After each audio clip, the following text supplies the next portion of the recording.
भुदरगड तालुक्यात वादळी वारा आणि अतिवृष्टीमुळे केळी पिकाचं मोठं नुकसान झालंय। दारवाड आणि मडिलगे बुद्रुक परिसरातील केळी बागा उद्ध्वस्त झाल्या आहेत। शेतकऱ्यांचं लाखो रुपयांचं नुकसान झालंय। भुदरगड तालुक्यातील दारवाडमधील शेतकरी उदय अण्णासो पाटील यांनी 1 एकर क्षेत्रात आधुनिक तंत्रज्ञानाचा वापर करून केळीची लागवड केली होती। खत आणि पाणी व्यवस्थापनासह प्रचंड मेहनत घेऊन त्यांनी केळी बाग जोपासली होती। वादळी वारा आणि पावसामुळे केळी बाग जमीनदोस्त झाली आहे।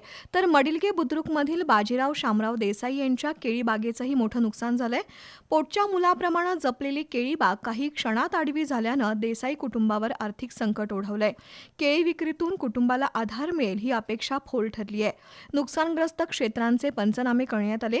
कृषी सहाय्यक अधिकारी कृष्णात एकल, ग्रामसेवक पीडी कांबळे, तलाठी वर्षा गुरव, शेती मित्र शरद देवेकर यांनी पंचनामे केले। नुकसानग्रस्त शेतकऱ्यांना तातडीनं आर्थिक मदत मिळावी अशी मागणी होतीये।